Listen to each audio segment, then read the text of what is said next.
सादर नमस्कार, सादर जय जिनेंद्र। क्षमा ब्रेकिंग जैन न्यूज प्रतिदिन प्रातः, दोपहर एवं रात्रि में देश भर से संपूर्ण जैन समाज से संबंधित सही और सकारात्मक समाचारों के लिए देखना और सुनना न भूलें। साथ में आपसे विनम्र निवेदन है कि यदि आपने इस चैनल को सब्सक्राइब नहीं किया है तो कृपया अवश्य कीजिए और शेयर और लाइक करके धर्म प्रभावना में सहयोगी एवं सहभागी बनिए।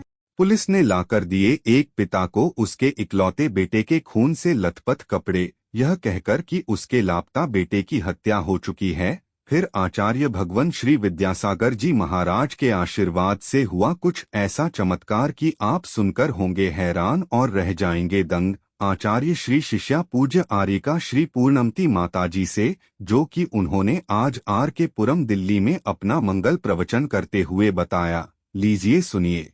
भगवान पार्श्वनाथ धाम काकोरी में स्थित साधु सेवा धाम आगम के पथ पर चलने वाले ऐसे दिगंबर जैन मुनिराज, आर्यिका माता जी व अन्य त्यागी व्रतियों के विश्राम एवं आहार की पूर्ण व्यवस्था कर रहा है, जो अत्यंत वृद्ध अवस्था में है या रोग ग्रस्त है। आप भी इस पुण्य कार्य में सहभागी बने और पुण्य के भागीदार बने। एक दिन के चौके की राशि मात्र 2100 रूपए। 10 साल की पात्रता, जिसमें आपके नाम से साल में 2 बार चौका लगेगा, जिसकी राशि मात्र 11,000 रूपए है। आजीवन साल में 2 बार आपके नाम से चौका लगेगा तथा आपका नाम शिलापट पर लिखा जाएगा। राशि मात्र 25,000 रूपए है। 1 माह की पूजन राशि मात्र 3100 रूपए। दान जमा करने हेतु खाता विवरण भगवान Parshvanath Dham trust, bank of Baroda, Chowk branch, Lucknow. खाता संख्या 06450100295154। IFSC code BARBO LUCKNO। संपर्क सूत्र 9452017984 7007783995।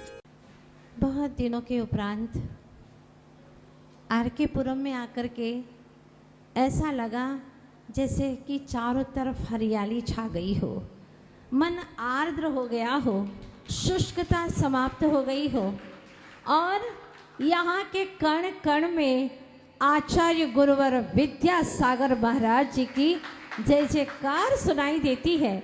जहाँ देखो वहाँ पर, और लगा कल से मुझे लग रहा है कि हम बुंदेलखंड की धरती पर आ गए हैं। मुझे नहीं लगा कि मैं दिल्ली में हूँ। कल से मुझे लग रहा है कि हम बुंदेलखंड की वही आचार्य भगवान के सद भक्तों की धरा वसुंधरा पर आ गए हैं। सच में भगवान तो कुछ बोलते नहीं हैं, लेकिन गुरु ही मुखर होते हैं, भटके राइयों को सदराह दिखाते हैं। आचार्य गुरुवर श्री विद्यासागर जी महाराज के प्रति इतनी श्रद्धा, इतना समर्पण और इतनी निष्ठा की भावना, मतलब आज भी यहाँ पर सम्यक दृष्टि जीव बैठे हुए हैं।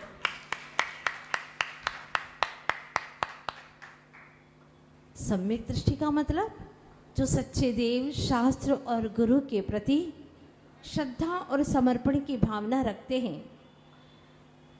आज भगवान महावीर स्वामी का दर्शन करके ऐसा ही लगा कि जो सारे जहाँ की जागीर नज़र आते हैं, सारे जहाँ की जागीर नज़र आते हैं, सारे भक्तों की तकदीर नज़र आते हैं। जरा डूब कर देखो तो गुरुवर विद्यासागर में, जरा डूब कर देखो तो गुरुवर विद्यासागर में गुरुवर सच्चे महावीर नजर आते हैं। गुरुवर सच्चे महावीर नजर आते हैं। एक और भगवान महावीर स्वामी की दिव्य छटा, दिव्य छवि, और दूसरी ओर यहाँ कण कण में समाहित हृदय, भक्तों के हृदय में और मन में समाहित आचार्य गुरुवर श्री विद्यासागर जी महाराज की तस्वीर। ऐसा लग रहा है कि ये स्थान तो चातुर्मास के योग्य है। जो एक साधु को साधना करने के लिए जैसा स्थान चाहिए वह तो आर के पुरम में दिखाई देता है। ऐसा स्थान हो तो लोग धर्म के प्रवाह में पूर्व में क्यों न बहेंगे, अवश्य बहेंगे। हाँ, भावना तो है, लेकिन अब बहती हुई नदी को अब चातुर्मास तक के लिए रोकना थोड़ा कठिन है। पहले से आते तो हो सकता है यहाँ पर काफ़ी संभावनाएं हैं, क्योंकि आज यहाँ आकर के लग रहा है हमें कि वास्तव में इतनी शांति और ऐसा साधना का स्थान है जहाँ कहीं पर भी बैठ जाओ और पूरी तरह से चर्या का निर्दोष पालन होता है। यहाँ के लोगों ने गुरुओं की चर्या के अनुकूल पूरा स्थान व्यवस्थित करके रखा है। इसीलिए मैं कह रही हूँ कि सम्यक दृष्टि आत्माएं हैं जो आज भी जिन धर्म के अनुसार, जनागम के अनुसार आचरण करने वाले गुरुओं की चर्या के अनुकूल सारी व्यवस्था यहाँ के महानुभावों ने करके रखी है। और व्यवस्था क्या, ये तो प्राकृतिक चीजें हैं। जो वास्तव में प्रकृति को पसंद करते हैं उनके लिए व्यवस्थाएं जुटाने की आवश्यकता नहीं होती। प्रकृति को हम स्वयं ही तहस नहस कर रहे हैं, इसीलिए व्यवस्थाएं जुट नहीं पा रही है, अर्थात चर्या का पालन करने के योग्य स्थान मिल नहीं पा रहा है। आज मुझे याद आ रहा है आचार्य भगवान गुरुवर श्री विद्यासागर जी महाराज ने, जब हम लोग सभी बैठे हुए थे बीना 12 में, तभी आचार्य भगवान ने कहा था कि देखो, अभी तक सुनते थे कि राजधानी में साधु की चर्या बहुत मुश्किल है, लेकिन मैंने सब सुन लिया है। वहाँ से जो समाचार आए हैं और बताया है कि दिल्ली में भी साधुओं की चर्या के योग्य पूरा स्थान है। और अब मुझे लग रहा है आर.के.पुरम में आकर के कि वास्तव में कितनी व्यवस्थित यहाँ पर चर्या की अनुकूल पूरी अनुकूलता है। इसका कारण है गुरुओं के प्रति हमारी श्रद्धा, निष्ठा और समर्पण। किसी ने आकर के पूछा कि जीवन में गुरु इतने जरूरी क्यों हैं? जीवन में गुरु इतने जरूरी क्यों हैं? मैंने उनसे कहा, एक बात बताओ कि तुम्हारे जीवन में सबसे ज्यादा जरूरी कौन है? उसने झट से जवाब दिया, माँ। अच्छा, तुम्हारे जीवन में माँ का होना इतना जरूरी क्यों है? उसने जवाब दिया, अगर माँ नहीं होती तो हम संसार में नहीं आते। तो मैंने कहा, बस यही तो बात है कि गुरु नहीं होते तो हम संसार से मुक्त नहीं होते। जैसे संसार में लाने के लिए माँ की जरूरत है, वैसे ही संसार से मुक्त होने के लिए हमें गुरु की जरूरत है, क्योंकि गुरु शब्द ही अपने आप में बहुत ही पावरफुल है, बहुत ही महिमा और गरिमा युक्त है। गुरु, गु शब्द कहता है अंधकार और रू यानी प्रकाश, जो अंधकार से प्रकाश की ओर ले जाते हैं। मतलब गु यानी जो गुण युक्त है और रू यानी जो रूपातीत है, ऐसी आत्मा तक पहुंचाने वाले हैं। अनंत गुणों से युक्त रूपातीत यानी अरूपी, ऐसी चिदानंदमयी चेतन आत्मा तक पहुंचाने वाले अगर कोई है तो वह है गुरु, जिन्होंने स्वयं अंतर जगत की यात्रा की है और जो उनके निकट में आते हैं उनसे ये नहीं पूछते कि तुम्हारे बच्चे कितने हैं, क्या है, कैसा है, तुम्हारी गृहिणी कैसी है, विवाह कब हुआ, आदि आदि चीजों से उन्हें कोई प्रयोजन नहीं। वे तो यही पूछते हैं, संसार से मुक्त होना चाहते हो? निज आत्म तत्व की पहचान है तुम्हें? आत्मा की प्रतीति करते हो? अपने आप को जानते हो? ये नहीं पूछते कि दुनिया को कितना जानते हो, क्योंकि वो जानते हैं कि दुनिया को जानने वाला भी अज्ञानी हो सकता है। सारी दुनिया को जाने, लेकिन जो अपने आप को न जाने वो कैसा ज्ञानी है? जो अपने आप को जान ले, दुनिया को बिल्कुल न जाने, वह भी सम्यक ज्ञानी हो जाता है। ये है जिरागम। महत्वपूर्ण बात है कि जो अपने आप को जाने वह है ज्ञानी, और गुरु वहीं तक पहुंचाते हैं। बाहर की दुनिया में चाहे आप कितनी भी दौड़ लगाते रहो, लेकिन आपको सुख, शांति और आनंद की अनुभूति नहीं होगी। आखिरकार अंत में ये लगेगा, क्या किया मैंने? कुछ नहीं किया। जो किया इस पर्याय तक के लिए सीमित किया, वो सब यहीं छोड़ करके मुझे जाना है। लेकिन गुरु हमें शाश्वत तक पहुंचाते हैं, असीम अनंत तक पहुंचाते हैं, अपने भीतर की अनंत धाराओं से परिचित कराते हैं, अनंत गुणों से परिचित कराते हैं, अनंत ज्योतिर्पुंज निज आत्मा की प्रतीति कराते हैं। वे हैं गुरु, और उनकी महिमा गाई नहीं जाती शब्दों से। गुरु की महिमा वर्णी न जाए, शब्दों से नहीं गाई जा सकती, ये हकीकत है। मैं आपको एक सच्ची घटना सुनाना चाहती हूँ। बहुत समय पहले की सच्ची घटना है।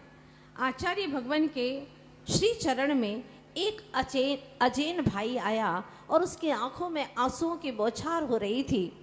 रोने लगा और आचार्य भगवान से उसने निवेदन किया, गुरुवर, मेरा बेटा लापता हो गया है। नेपाल गया था अपने दोस्तों के साथ में घूमने के लिए, लेकिन वो लापता हो गया है। लापता हो जाता वो एक अलग बात थी, लेकिन साथ ही पुलिस कर्मियों के द्वारा मेरे बेटे के कपड़े खून से लथपथ मुझ तक पहुंचाए गए हैं और बताया गया कि मेरे बेटे की हत्या हो चुकी है, मेरा बेटा मर गया है। हे भगवान, मेरा बेटा तो एक ही एकलौता बेटा, मैं आपकी शरण में आया हूँ, मेरी रक्षा कीजिए, मेरे बेटे की रक्षा कीजिए। वो अजैन व्यक्ति लेकिन जैनियों के साथ में रहता था।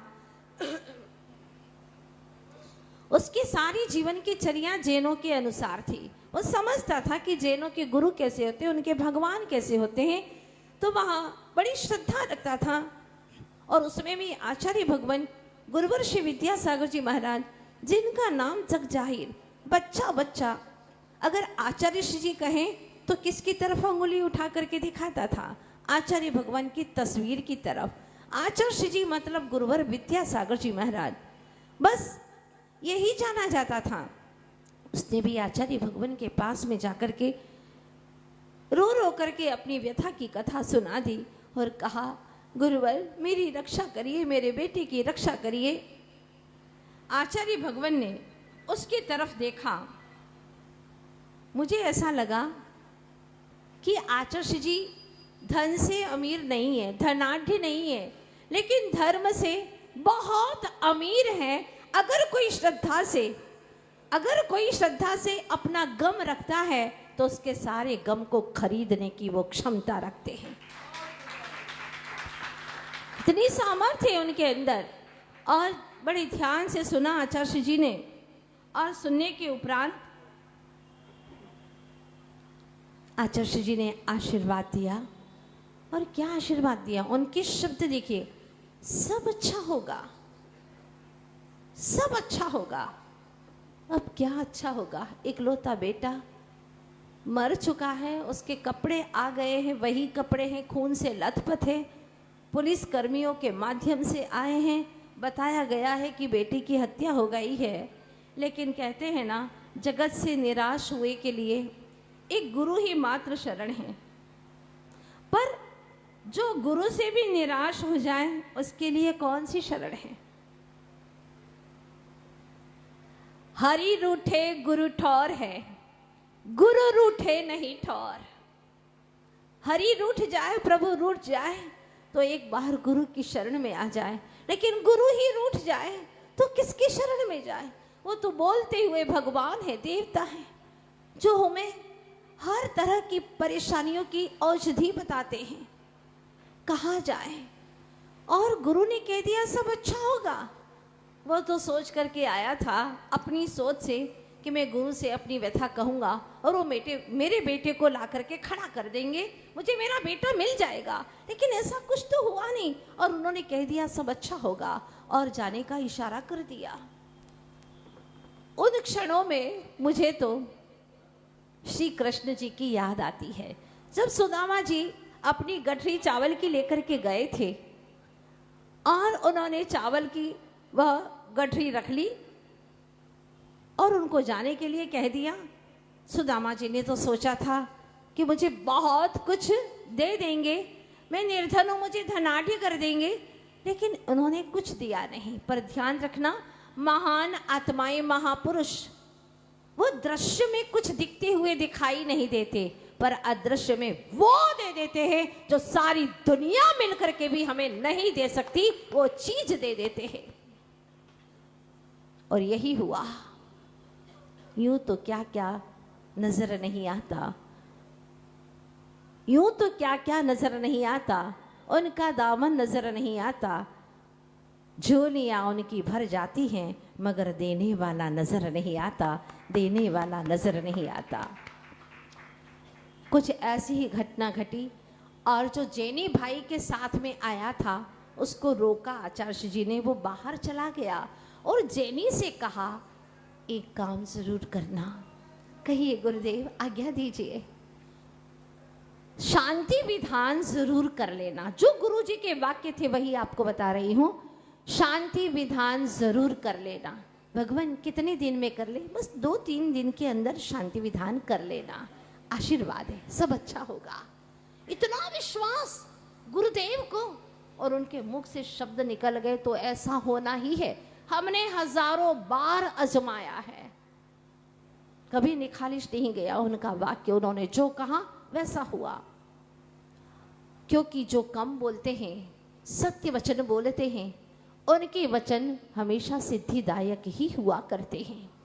आचार्य गुरुवर श्री विद्यासागर जी महाराज ने कह दिया और वो अपने ध्यान ज्ञान में लग गए। वो गया और उसने शांति विधान तीसरे दिन किया। उसके मित्र ने, जो अजैन था, उसने कहा भाई मैं भी आऊँगा तुम्हारे इस विधान में, भक्ति में, क्योंकि महाराज ने कहा है इसीलिए मैं भी आऊँगा। ठीक है, वो भी आया। तो जैसे ही वह विधान में आया और बड़े भक्ति के साथ में उन्होंने शांतिनाथ विधान करना प्रारंभ किया। आप लोग बड़े ध्यान से सुनिएगा, कब क्या घटित होता है समझ में नहीं आता। और कभी कभी तो ऐसा भी होता है जो कभी सोचा न जाए वैसा भी होता है, क्योंकि गुरु ने कहा है वो तो कभी मिथ्या हो ही नहीं सकता। जैसे ही विधान हुआ और विसर्जन हुआ, कुछ लोग दौड़ते हुए आ रहे हैं, मंदिर में प्रवेश कर रहे हैं और प्रवेश करके बड़े खुश होकर के कह रहे हैं पिताजी पिताजी पिताजी। क्या हो गया, क्या हो गया, इसे क्यों बोल रहे हो? आंखों में खुशी है, चेहरे पर प्रसन्नता है। आपका बेटा। किसका बेटा?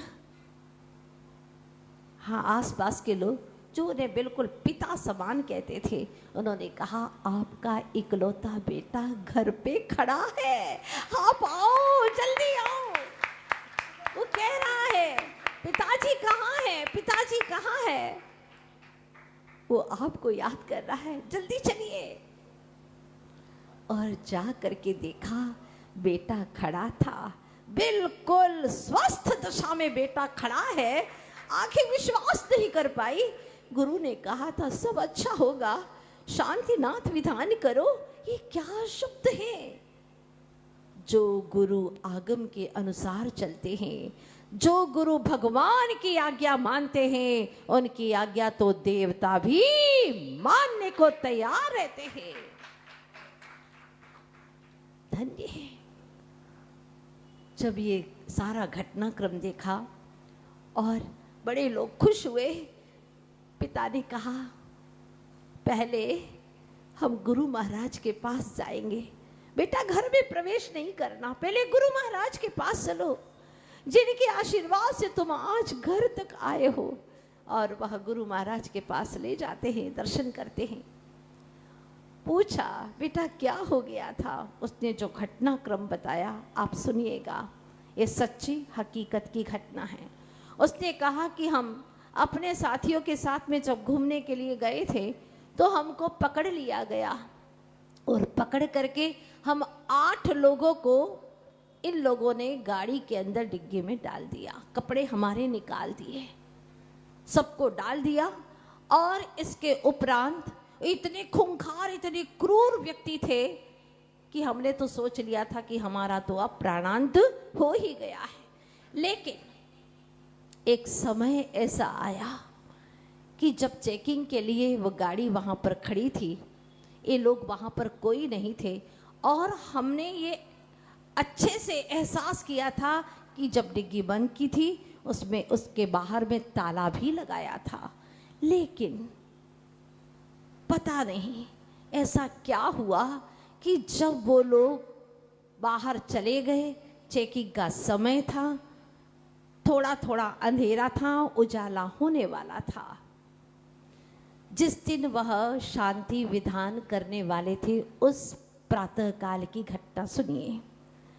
तब उस बच्चे ने कहा कि हम लोगों ने धीरे से उसका डिग्गी को खोला तो वो खुल गई, आहिस्ते से खुली।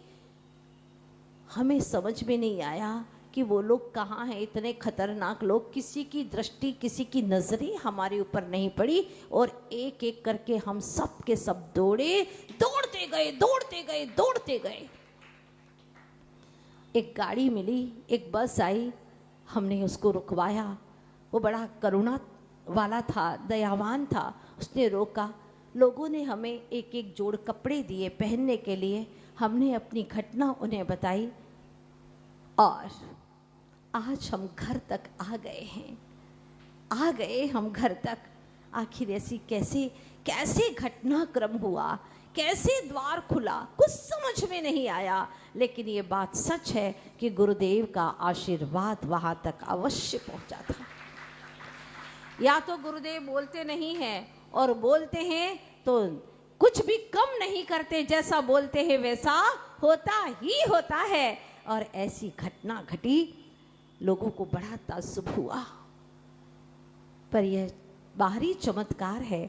आचार्य भगवान के आशीर्वाद से तो ऐसे चैतन्य चमत्कार होते हैं कि पूरा जीवन ही बदल जाता है। डाकू ही साधु हो जाता है, व्यसनी व्यसनों से मुक्त हो जाता है। भवी जीवों, आचार्य भगवान की यही भावना थी कि अब हमारे शिष्य और शिष्याएं भी दिल्ली में जाएं और वहाँ की बिगड़ती बदलती युवा पीढ़ी का कुछ सुधार करें। जरूरी है, क्योंकि अगर जैनी नहीं रहेंगे तो जैन धर्म के रथ को आगे कौन बढ़ाएगा। इसीलिए आचार्य भगवान ने अपने शिष्यों को यहाँ पर भेजा। पहले 5 मुनिराजों को यहाँ पर भेजा था और अब आचार्य जी की ही भावना थी, उन्हीं का आशीर्वाद था जो आज हम लोग दिल्ली में प्रवेश कर चुके हैं। उन्हीं के आशीर्वाद से यही भावना है कि जन जन का कल्याण हो। सभी इंसानों के अंदर वास्तव में इंसानियत आए, मानवता आए और जो जैनी है उनके अंदर जैनत्व आवे, वो जिनत्व को पहचाने। क्या है सच्चा जैनत्व, उसे जाने। अगर जैनत्व नहीं आया हमारे जीवन में तो हमारा जीवन तो यूं ही व्यर्थ होगा। भवी जीवों, आपने जब एक दिन के अंदर ही गुरु भक्ति करके इतना आनंद लिया, और अभी तो एक दिन भी पूरा हुआ ही कहाँ है, कुछ घंटे बीते हैं, उसमें इतना आनंद आ रहा है, तो सोचो 4 महीने में गुरु भक्ति करके कितना आनंद आएगा। वास्तव में भक्ति में ही आनंद है, भक्ति में शक्ति है, भक्ति में ही मुक्ति है। इसीलिए आप सभी से मेरी गुजारिश है कि आप जैसे भी बने वैसे एक समय 24 घंटे में अवश्य निकालें, जिसमें आप सच्चे प्रभु की, सच्चे गुरु की भक्ति अवश्य करें, जिसके माध्यम से आपके परिणामों में विशुद्धि आवे और वही विशुद्धि आपकी संपदा है। जो संपदा आपने एकत्रित की है वह आप साथ नहीं ले जाएंगे, लेकिन जो विशुद्धि रूपी संपदा है वही आप लोग अगले भव में भी साथ लेकर के जाएंगे, जिससे आपको आनंद की अनुभूति होगी। और यही मेरी भावना है कि आप सभी लोग वीर भगवान के शासन में रह करके उनकी आराधना, उनकी उपासना करके, उन्हीं के वंश में, उन्हीं के मार्ग का अनुसरण करने वाले सदगुरु आचार्य श्री विद्यासागर जी महाराज, जिनके लिए कई संत भी कहा करते थे कि चतुर्थ काल के साधु का दर्शन करना हो तो जाओ आचार्य श्री विद्यासागर जी महाराज के दर्शन करो। ऐसा कई संतों ने भी कहा था। वास्तव में हम क्या कहें, वो तो जन जन कहते हैं, और जन जन क्या, देश के बड़े बड़े नेताओं ने उन्हें ब्रह्मांड के देवता की उपाधि दी है। ये भी कम है, क्योंकि आचार्य जी कहते हैं कि मैं तो अपना ही नाथ बनना चाहता हूँ, और जो निज नाथ बन जाता है वो जिन नाथ बन जाता है। आज आचार्य भगवान ने अपने जीवन में ऐसी गहन आत्मा की अनुभूतियाँ की कि वो निज के नाथ बने। बस 1-2 भव में उनके जीवन की साधना बोलती है कि वो जिननाथ अवश्य बनेंगे। और आप सभी भक्तगण भी उनकी भक्ति करके, ऐसे ही कई और भी सदगुरु हैं जिनकी भक्ति करते करते आप भी स्वयं मुक्ति सोपान को अवश्य प्राप्त करेंगे। भावना है आप सब भी अपने जीवन के उत्थान का मार्ग सद्गुरुओं की भक्ति से अवश्य ही प्राप्त करे। जिस तरह से उसको तो अपने बेटे की प्राप्ति हो गई, लेकिन हमारी भावना है आप सभी को अपने ज्ञान बेटे की प्राप्ति हो जाए। जिसको ज्ञान सपूत मिल गया अपना, उससे और कुछ भी नहीं चाहिए, क्योंकि हमारा ज्ञान अगर हमारे ही अंदर है, अर्थात हमारा ज्ञान अपनी ही ज्ञान स्वरूप आत्मा को जाने, इससे बड़ी कोई निधि हो नहीं सकती है। ये ज्ञान जब जब बाहर में देखता है, बाहर के वस्तुओं को पहचानता है, जानता है, तो उतना ही वह भिखारी बनता है। ज्ञान बाहर की ओर जाता है तो भिखारी बनता है, विकारी बनता है, और जितना जितना वह भगवान के करीब जाता है तो वह भक्त बनता है। और आचार्य श्री कहते हैं कि ज्ञान अगर अपने ही ज्ञान स्वरूपी आत्मा के भीतर रहता है तो वो स्वयं भगवान बन जाता है। अब आपको कौन सा रास्ता चुनना है, भिखारी का, भक्त का या भगवान का, चॉइस आप लोगों के हाथ में है। आप अपना जीवन बेहतरीन बनाएं। और कौन कहेगा कि आर के पुरम में 15-20 घर है?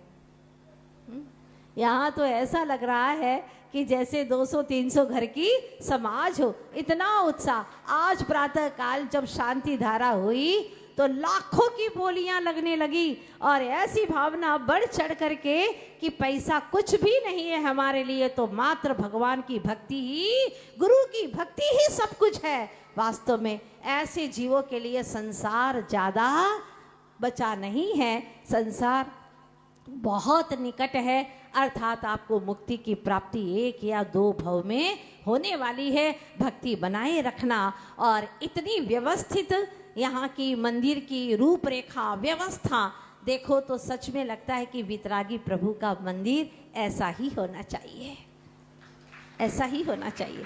कल सामायिक जब मैंने ध्यान कक्ष में बैठ करके की, हकीकत बता रही हूँ, इतनी एनर्जी कि मुझे ऐसा लगा कि और 1-2 घंटे बैठा रहा जाए यहाँ पर। कितना अच्छा लग रहा है, बहुत सुव्यवस्थित स्थान।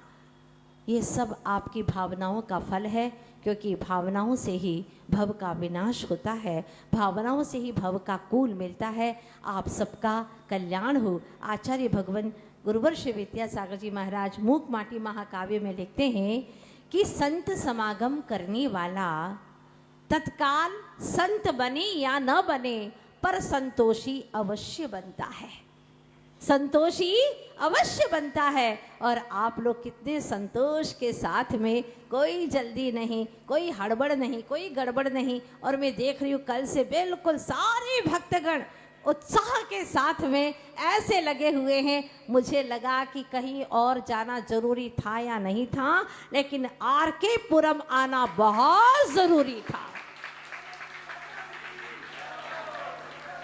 आप लोगों की भावनाएं, उत्साह पूरी तरह से बनाए रखिएगा। जैसा आप लोगों ने कहा माता जी आप बार बार आइएगा, कल से लोग बोल रहे हैं, तो मैंने आपसे एक बात कही थी कल भी कि देखो भाई, व्यवहार तो यही होता है कि तुम हमारे यहाँ आओ तो हम भी तुम्हारे यहाँ आएंगे, सीधी बात है। आप चातुर्मास में आते रहेंगे, हर कार्यक्रम में डेली कोशिश करेंगे तो हम भी आपके यहाँ आ जाएंगे। बिल्कुल भावनाओं के भूखे होते हैं, और गुरुओं को कुछ नहीं चाहिए, तुम्हारी धन, तुम्हारी दौलत, तुम्हारी शोहरत कुछ भी नहीं चाहिए। बस हम तो यही सोचते हैं कि ना दौलत पे नाज करते हैं, ना शोहरत पे नाज करते हैं। हम तो गुरु के युग में जन्मे हैं, इसलिए हम अपनी किस्मत पर नाज करते हैं, अपनी किस्मत पर नाज करते हैं कि अभी सद्गुरुओं के युग में हम जन्मे हैं और हमें उन्होंने रास्ता दिखाया है। बस आस्था के अनुसार हम पूरी निष्ठा के साथ में चलते चलें। आप सभी को मुक्ति का मार्ग मिले, परमानंद का मार्ग मिले। इन्हीं शुभकामनाओं के साथ में बोलिए महावीर भगवान की जय हो। Kshama breaking Jain news YouTube channel पर विज्ञापन देकर धर्म प्रभावना में बने सहभागी। विज्ञापन देने हेतु संपर्क कीजिए मोबाइल नंबर 9026900740 एवं समाचार एवं वीडियो भेजने हेतु WhatsApp number 9335236222। Kshama breaking Jain news YouTube channel देखने के लिए आपको बहुत बहुत धन्यवाद। सादर प्रणाम। सादर जय जिनेंद्र।